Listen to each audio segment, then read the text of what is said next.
É que assim, é impossível não falar de polêmica.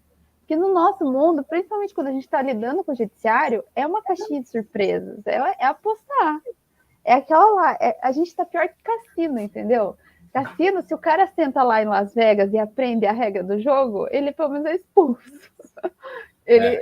Agora Beto, nós aqui, a gente não tem nem como aprender a regra do jogo. A gente está tentando a sorte o tempo todo. Ai, meu Deus. Então vamos lá. Com a nossa primeira decisão polêmica. Mas peraí, deixa eu só. Você descobriu a regra do jogo, então, no judiciário? Se você Não! descobriu, vai explodir gente Então, hoje.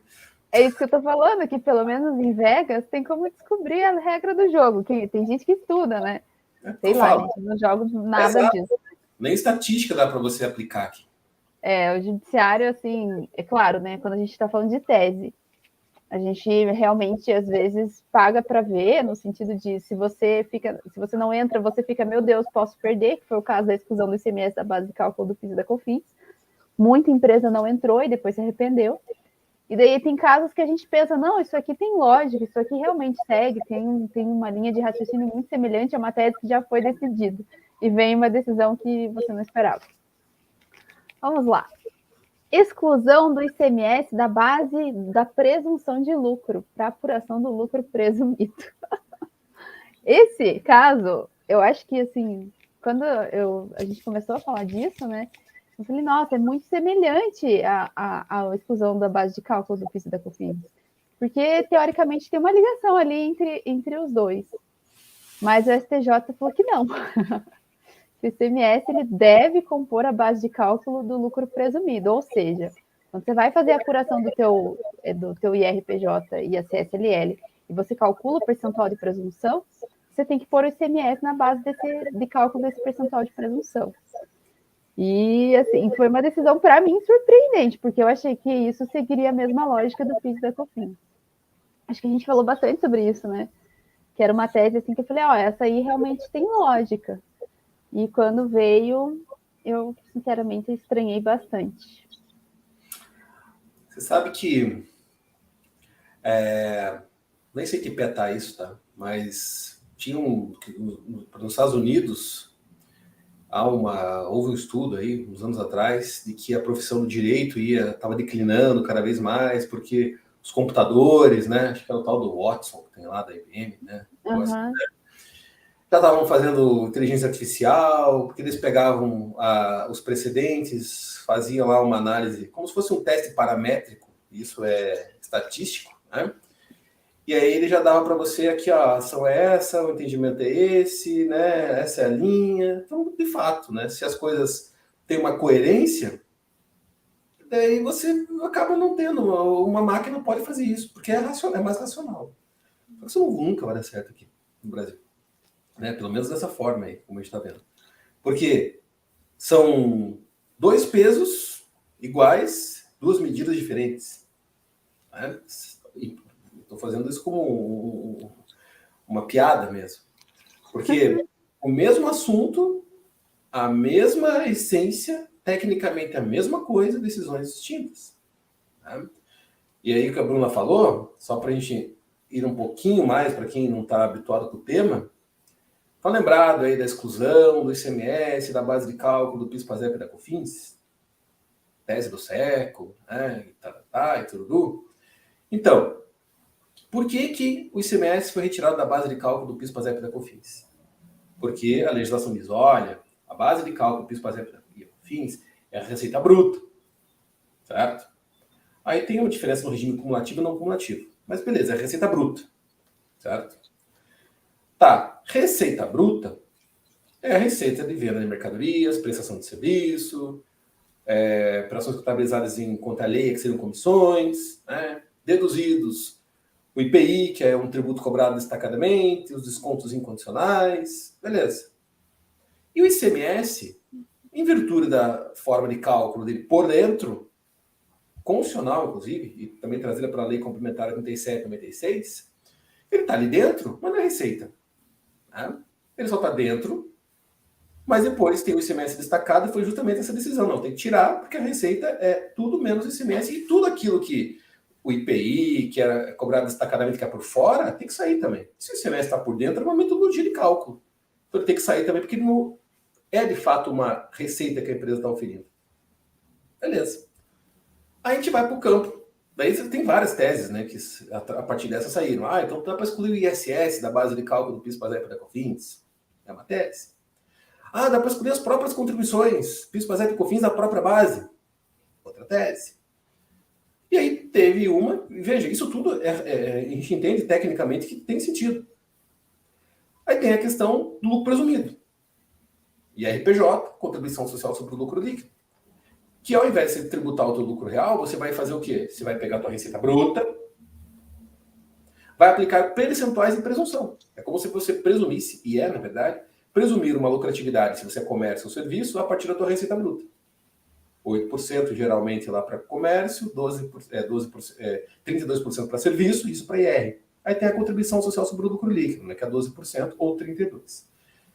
Percentuais de presunção sobre a receita bruta. O que é a receita bruta? Eu acabei de falar aqui. Receita bruta não mudou o conceito de receita bruta. Não. Se é a receita bruta, se foi decidido que o ICMS não faz parte desta receita bruta, nós estamos falando de tributo federal, por que lá saiu e aqui não? Não sei. Não sei. Veja que a própria argumentação do voto não é muito... É um pouco, não digo preguiçosa, mas é uma argumentação um pouco falha, né? Porque falar que se o contribuinte quiser deduzir o ICMS do lucro, ele tem que optar pelo lucro real. Isso é uma desculpa, né, gente? Vamos falar a verdade, assim, com todo perdão, mas é complicado, porque o lucro presumido, ele realmente tem ali, a gente passa do Simples Nacional e vai direto para o lucro real. O lucro presumido, ele seria uma transição, né? E falar isso, às vezes, é um pouco... Vou dar a palavra preguiçoso. Mas aonde que está na lei, né?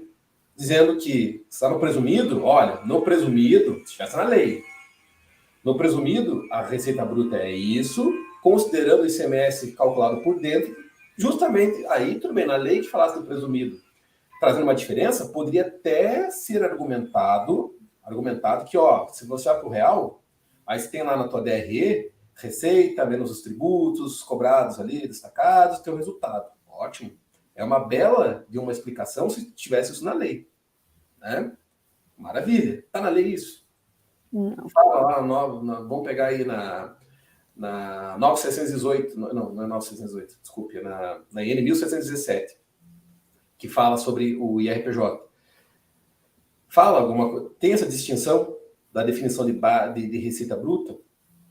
A única, se fosse para falar de distinção de receita bruta, seria em relação no PIS e na COFINS, né? Que você tem receita operacional e no lucro real, no não acumulativo, você tem toda e qualquer receita com algumas exceções. Não tem nada a ver com IR. Não. Né? Muito menos com exclusão do CMS. Enfim. São as polêmicas mesmo, né? São os entendimentos diversos que o judiciário acaba tendo em relação ao mesmo tema e que traz, de certa forma, desculpe aí, né? Mas traz uma insegurança jurídica tremenda. Né?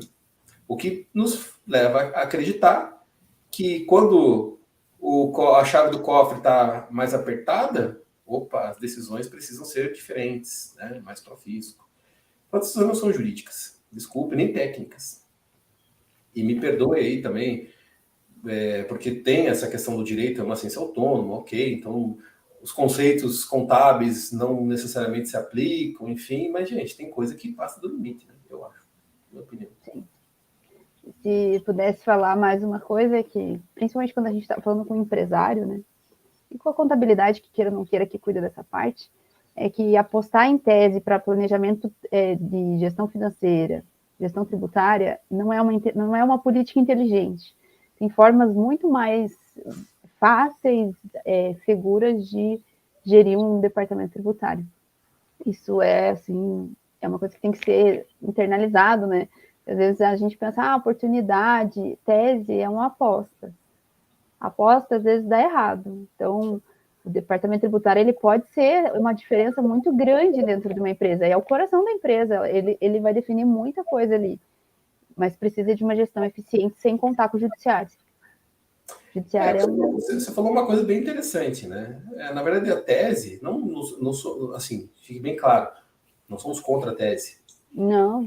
Até essa que a gente estava comentando, que infelizmente o judiciário entendeu que não, o semestre não sai da base da presunção do RPJ da contribuição, uma tese muito boa, totalmente técnica, e com base em precedentes do próprio judiciário, né? Tem precedente para isso. Em outras matérias, mas é a mesma coisa, certo? No fim das contas. Não é isso que a gente não curte tese. A gente só chama atenção para você não se basear só isso, ou contar só com isso. É cassino, tá? Isso é cassino. É uma aposta que você faz. Você fala, paga, pum. Pode ser que lá na frente você ganhe, pode ser que não. Por isso que você tem que também tomar cuidado na hora de você apostar. Qual a forma, qual a ação, a pessoa que está fazendo para você sabe o que está fazendo. Né? Sabe o que está fazendo. Para depois não te trazer, você vai lá e aposta e ela sai com uma sucumbência de presente, dependendo do caso. Então, tem que tomar cuidado. E também a questão de você organizar, a gente vê muita empresa que vai por essa linha, mas você olha dentro da empresa, tem muita coisa errada no operacional dela, na parte contábil, na parte fiscal, que você pode melhorar o cenário e conseguir uma economia tributária para ti. Também. Um regime, um programa, alguma coisa que existe, que está legal, bacaninha, tem aderência, show. Esse é o ponto, certo? Hoje, o caminho mais racional, você fala, eu quero uma coisa mais palpável, faça isso. E aí deixa as teses para você ir lá fazer uma apostinha, lá na frente você ganha na loteria, né? Vem uma tese do século, muda governo, entendimento é diferente, composição de um tribunal muda, porque assim, isso aí influencia pra caramba também, né? Então, é isso que nós colocamos, um pouquinho mais de racionalidade, certo? Nesse meio que muitas vezes não tem coisa lógica. É isso que a gente tenta fazer aqui. Exatamente. Vamos para a próxima polêmica?